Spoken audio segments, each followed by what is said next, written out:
So this is really just hoping to give everyone a bit of a head start on what this new grant program is all about.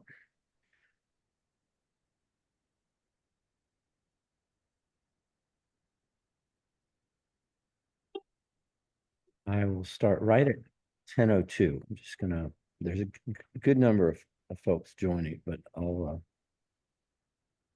wait right until we switch over to 10:02.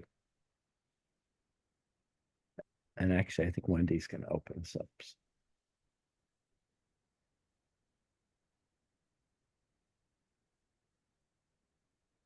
me 1 second.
All right.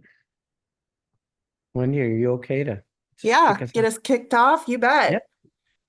Good morning and happy Monday. Thank you everyone for being here first thing Monday morning to join us. The Missouri grant is open finally. And, as everyone probably knows, government grants can be a process. So we're very pleased at the library to partner with DEPO-KC on behalf of the Kansas City Coalition for Digital Inclusion to present to you Tom Esselman, who will do a little presentation this morning and then be available to answer any questions or clarify anything that you've read in the narrative to help you get started and be successful in this grant process.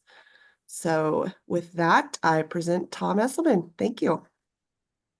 Thanks, Wendy. And I'm going to share my slides. I do want to acknowledge the fact that while we're going to talk today about the Missouri Digital Opportunity Grant, it's pretty applicable to other state grant programs. The Kansas Digital Opportunity plans have not officially opened yet, but we expect them to be sometime shortly. And so if any of you are on the Kansas side, don't feel like this won't be relevant.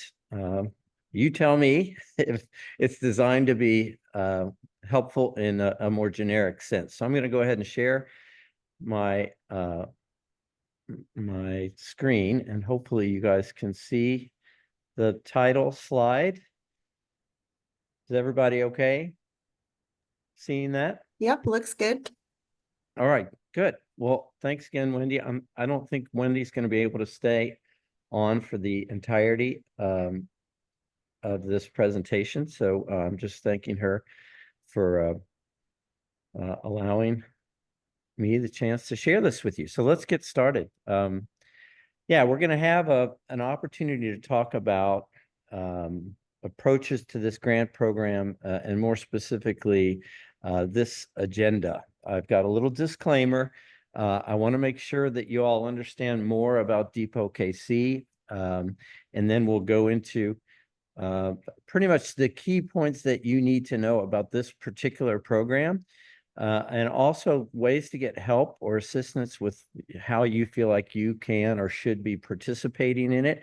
I know there are some some of you on the call who may or may not be eligible for this program, but you can certainly be eligible as a partner if you may not necessarily be eligible to apply directly. So those are some of the things we're going to talk about. So the first thing, though, is a disclaimer that what I'm providing, and we'll be happy to make these slides available to you, it's intended solely to assist any applicants in better understanding the Missouri Digital Opportunity Grant Program and all the requirements that are set forth in the guidelines provided by the Missouri OBD. So it's not intended to supersede or modify or otherwise alter any of the requirements that you'll see in those guidelines. DEPO-KC is totally independent. We're a 501c3. We're not affiliated with or under any contractual obligation, in this case, to the Missouri OBD. So I want to just first off remind many of you that in May of 2023, a report that was sponsored by the Federal Reserve Bank, the Kansas City Civic Council, and the Mid-America Regional Council did a pretty broad asset mapping of what we have going on, all the assets in and around the Kansas City region with respect to digital equity programming in anticipation of these federal grants. And one of their strong recommendations is that while this area started out as one of the country's leaders in terms of coalition work, we had a lot that we needed to do to foster greater transparency and greater collaboration and less competition as we attempt to put our best foot forward to optimize the amount of funding that agencies doing the work actually deserve to get from these federal programs. So it's in that light that in January of this year, there were actually 9 funding organizations and civic organizations that all got together at the Mid-America Regional Council, and they agreed to approve the formation of what had been proposed as a new approach to doing this work, and that's how DEPO-KC came about. It was in end of January that approval came, and in July of this year, I was able to get a 501c3 designation from the IRS, and DEPO-KC has a separate board of directors. So we're now operating, and the first major task that we worked on was the NTIA competitive grant. As you can see on this slide, we became quickly aware when the NTIA competitive grant opened up in July, how much of a problem it had been that even though we acted as a coalition, we never had one neutral, impartial, coordinating body that full-time was dedicated to, helping make sure we could have a collaborative approach. So starting in August and up until the end of September, when that NTIA competitive grant application closed, a lot of the work we were doing just had to do with coordinating who was applying, getting set up so we can track and report the data, trying our best to work across our region to fill gaps, and in the process build relationships, because the local funders are really, really eager to better understand who's doing what, so that long after the federal dollars are gone, it's the local foundations and civic organizations that fund this work that are going to better understand and appreciate all the different organizations that deserve to continue to get funding. I think the main thing that you'll see me working on, and what we're trying to build DEPO-KC into doing, is help with not only the application process, but the reporting process. And we now have, from the federal government on down, a mandate to close the digital divide. And we also have very clearly defined covered populations and very clearly defined goals from each state's digital equity plan that the funding is designed to achieve. And so just trying to make sure that we all work kind of off the same template and format is the reason that we're doing this work. We also are focusing on the importance of anchor institutions. You'll see that in a lot of the NTIA criteria.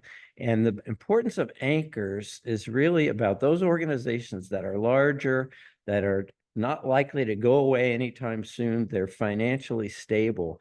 And I have this slide here about why we partner so much with Kansas City Public Library.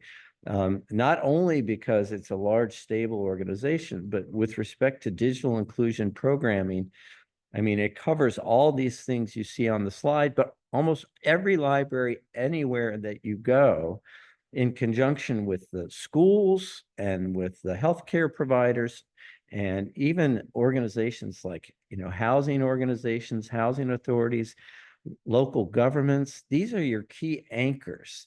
And any small nonprofit that wants to get better included and better understood and better funded is always going to be better off when they seek to partner with and align what they're doing with the anchor institutions. So that's why I wanted to make sure you understood we're doing this work very deliberately in partnership with the library, but as a representation of the importance of anchor institutions everywhere. And finally, before we go into the Missouri program specifically, we're looking at this type of work as a new approach to coalition building. We feel like smaller grassroots organizations are becoming more and more important to be represented and heard from and receive funding. And we feel like they're going to get better opportunities to do that when there's this collaborative network between larger anchor institutions who openly acknowledge and work with smaller groups. So overall, the goal of our work is these 5 A's. We want to make sure as many deserving nonprofits as possible are aware of funding opportunities. This state grant program is just one of what will be many opportunities that we'll be seeing in the coming couple of years. But also, we're going to talk about ways that we can help you with assistance. I'm going to be getting some resource support to offer grant writing assistance and other things that can help with data collection and reporting. Make sure all of our goals are in alignment from the federal government through the states down to our local community level, advocating for those organizations that need to be represented, that need to have a voice at the table, and ultimately to make sure there's accountability for how this money is getting received and spent. So I just wanted to end with this kind of first part about DEPO-KC and why we're here doing this work. We feel like now is such a monumental opportunity for funding to be coming into the scene to help us do the work and to make sure that we can have a sustained set of programs that really do achieve digital equity. We have to act in this kind of open, neutral, collaborative way now. Otherwise, this moment is going to pass us by. So I hope you all are clear on that. I'll give you time at the end of my slides for any additional questions you may have about DEPO-KC and why we're doing the work we're doing. So now let's move on to the Missouri Digital Opportunity Grant Program. And I just want to make this part of what I'm presenting, some things that are going to be pretty obvious, but to some of you, you may not be aware of just some of the simple steps that you can do to better understand if this program is right for you and how it applies across different states as well. In this case, I've got a screenshot here of the Missouri Broadband Office that they have a website for this grant. And you can see the URL there. It's the Digital Opportunity Grant Program, fiscal year 25. This has several tabs on it. The first one that I've got here is, do I qualify? All right, I'm not going to read through this to you, but if you can go to the ded.mo.gov website for the Missouri Broadband Office, you'll see this. And it's really important to understand these different designations of organizations and any kind of partnership or consortium of these organizations that are eligible. Again, I'll be opening up to questions. So I just am showing you this so you better understand what's currently available. This tab on how do I apply, you think, well, okay, it's really just, you have to make sure that you're on the state's system. It's called submittable. It's not the kind of thing you can wait until the last minute. If you're interested, go onto that website and make sure you set up an account on submittable. And then if you need help, Dimitri Farthing. Many of you have seen and heard from Dimitri. He is the digital equity manager for the Missouri State Office of Broadband Development. And you may have also seen that Dimitri is out of the office for the next week and a half. And that's one of the reasons we decided to do this webinar today, because, Dimitri's not available this week and most of next. And I know a lot of you want to get a head start on this program because it's already open. The window for applying is already open. But just so you know, Dimitri, if you haven't met him, he's very approachable. This is his direct phone number and his direct email address. So I do urge you, if you have any questions following this meeting, don't ever hesitate to contact him. And then there are links under the document tab that shows you the specific documents that are going to be required to do a successful application for this particular grant. This is very similar across many states. The actual documents may vary a little bit, but the process is going to be very similar. And so I don't want to go into too much detail right here because it's already out there on their website. But this is an exercise, if you are planning to apply, that you should be able to just dive into and do it right now. The question of, okay, what else can I do? Again, this may sound really obvious, but it's not as easy to find this as you might think. I'll be happy to, again, share the slides, and I have a link on the actual PowerPoint document that I created here, but you have to make sure you're reading what the Missouri Broadband Office calls their final guidelines. It's a 21-page document. This is the table of contents. It's very important that you just read through it. And actually, 21 pages will seem really like nothing when you consider, sorry, I'm getting ahead of myself. When you consider the Missouri Digital Opportunity Plan is about 220 pages. And it's the reason I bring that up is because one of the criteria in the guidelines is that you need to align your program in your whatever you're planning to apply for funding to the Digital Opportunity Plan. That's a beast. But both of these documents, you need to take the time to read them. And they are very clear and very straightforward, but they will help make sure you better understand how to put yourself in a position to optimize your chances of getting this funding. Understand the timelines. As I mentioned, whether you're doing, there's two different kind of buckets of funding for the Missouri program. One is what they refer to as statewide. That's for programming that will impact more than 20 counties throughout the state. And then what they call local programs, excuse me, is for less than 20 counties.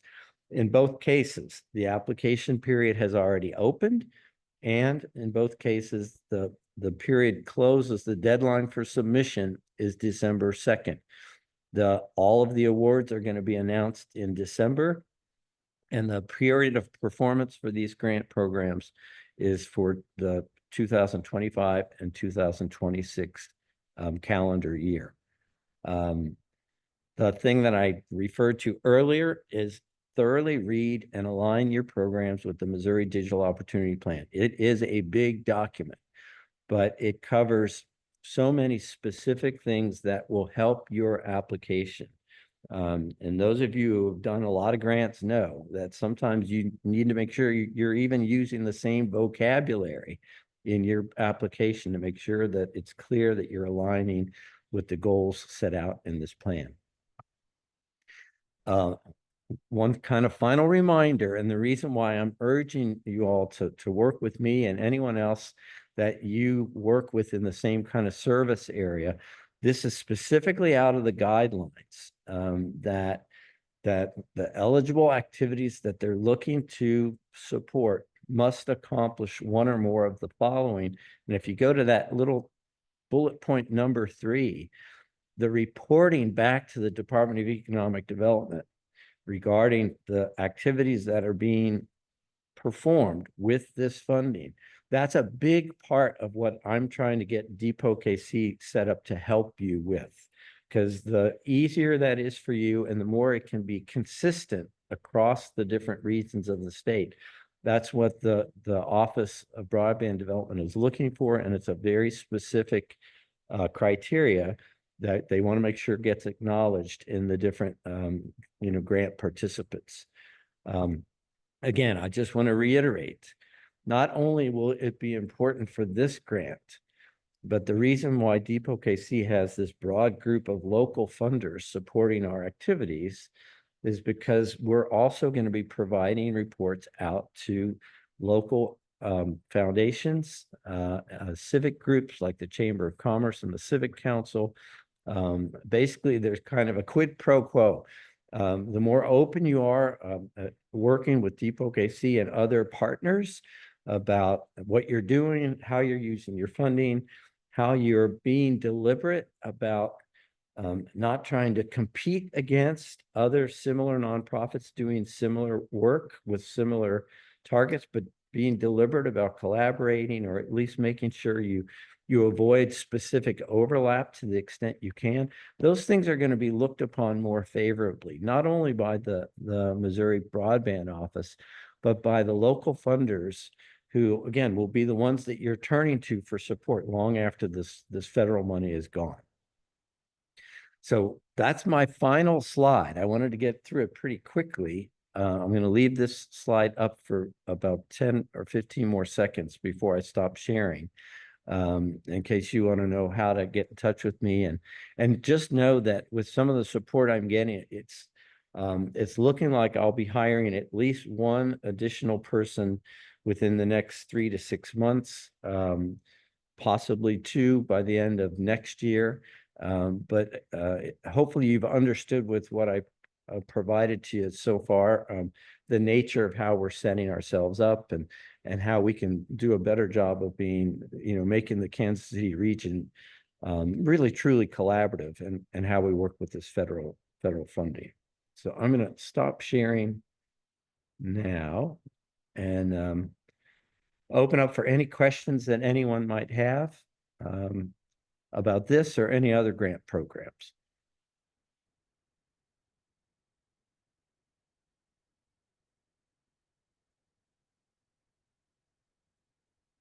I don't see anything in the chat.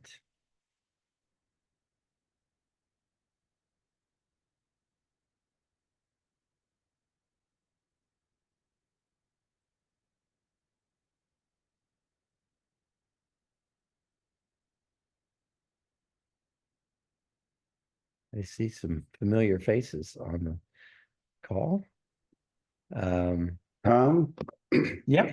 can you explain how this grant either overlaps with, is different from, or maybe shouldn't overlap with the digital equity grant that was just submitted by The several competitive Kansas City organizations?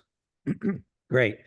That's a wonderful question. So to the extent some of you may have participated in the NTIA competitive grant, which closed on September 23rd.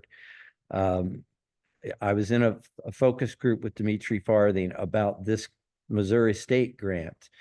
And this very question came up. And Dimitri was very specific in saying that this grant is meant to be complementary to or supplementary to any programming activities that you may have requested financial support from in the NTI competitive grant. It will be to your benefit to specifically and explicitly acknowledge in this grant application anything that you applied for in the NTIA competitive grant, even if you were a sub-awardee partner, or just to the extent that you were included in one of the NTI competitive grants. It is important that you acknowledge that in this application. It won't disqualify you from consideration, but it will be looked upon more favorably if you make sure you're not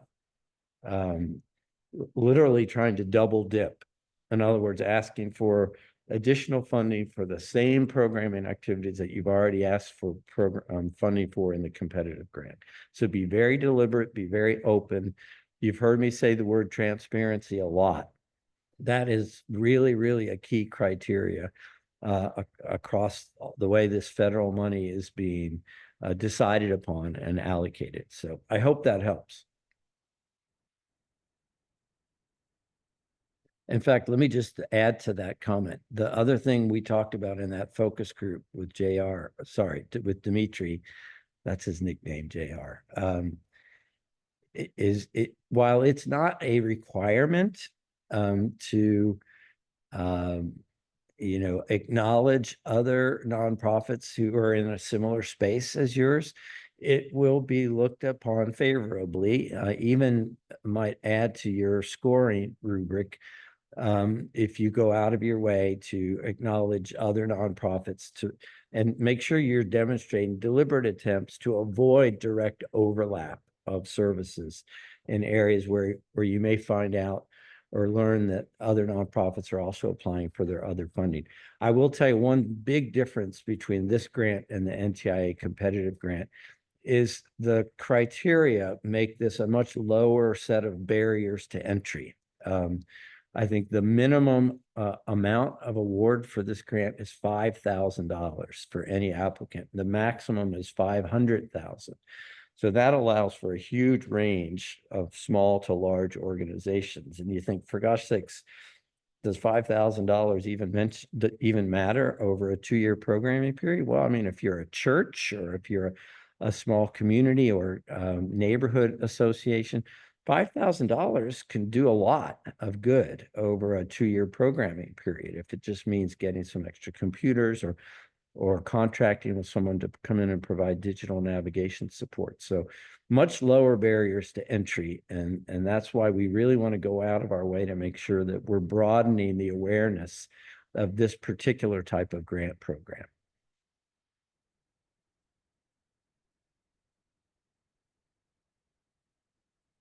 And I see Luzone Grace from Topeka, among other people on the call who are from the Kansas side. And I will reiterate, these guidelines will be very similar in Kansas and in other states.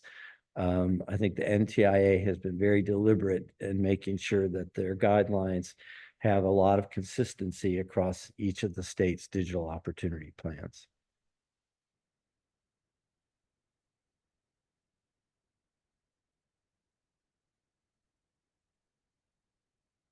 What other questions do you all have?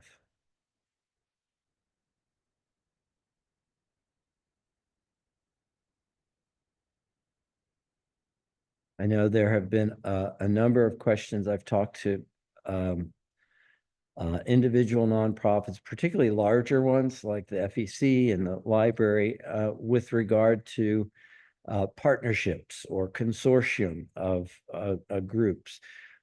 There is again a premium placed on applications that do demonstrate more than one organization working together to share the way the funding gets dispersed. But the guidelines for this grant are not as rigid with regard to partnerships and the documentation required for each partner as they were for the NTIA competitive grant.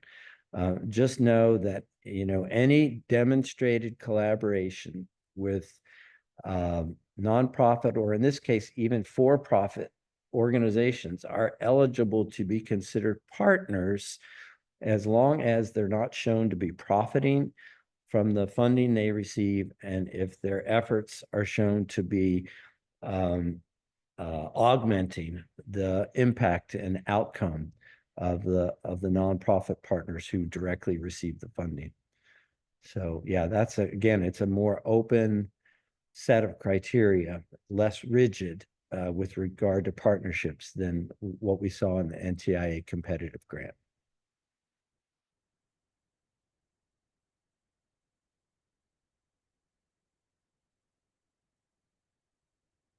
I see a request in the chat. Yes, we will be sharing this PowerPoint deck.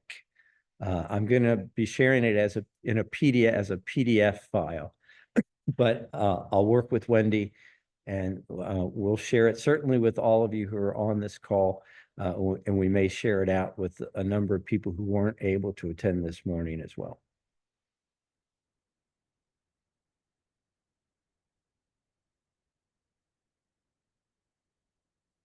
And again, I just want to remind you all, the work that I'm doing on this, and many of you know me from when I was running Connecting for Good and PCs for People, and I've always participated as a steering council member of the Kansas City Coalition for Digital Inclusion.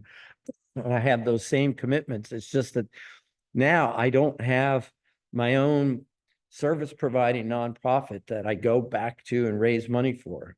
We're set up not to compete with any service providing organization in terms of the funding that DEPO-KC received. We're here just to assist and on a full-time basis coordinate and make sure that we're reflecting the most collaborative set of activities from a regional perspective as we can. So please rely on me, if nothing else, just because I have a bunch of experience and I have a bunch of connections, and they don't matter at all unless they can be helpful to you guys in the work that you're doing and helping to secure funding for your organizations. Okay, well, it's 10:31. If there aren't any more questions, just know that I will be sharing these slides out through the library, and I just want to give Wendy Pearson a huge shout out, and Carrie Coogan, who she works with at the library. Carrie is the deputy director for public affairs and communications for the Kansas City Public Library. They're great partners. They're helping make sure we reach out and work with and collaborate with not only the regional consortium of libraries, but other anchor institutions that you'll start seeing becoming more and more involved in the work we do from a coalition perspective. I see Marisa Martinez from Federal Reserve Bank on this call too. Marisa, so thrilled you're in the role you're in. If you haven't met Marisa, just know she's another great resource, and she's building up her awareness of the issues in digital equity. And I've already referred to Lazone Grays. Lazone's been working in this arena for many, many years, a lot longer than any of these federal grants have been in existence. But just make sure you reach out to your partners, everyone. And thanks for joining us this morning. And look forward to working with as many of you as possible going forward. All right. Last 10 seconds. Anyone have a final question? Bob Bennett. Hey, nice to hear from you, Bob. Hope you're doing well. And again, any of you, just like Bob, share the word, get as many gap-filling organizations involved in this work as possible, and we'll all be better off. Thanks again, everybody. Have a great day. Have a great week.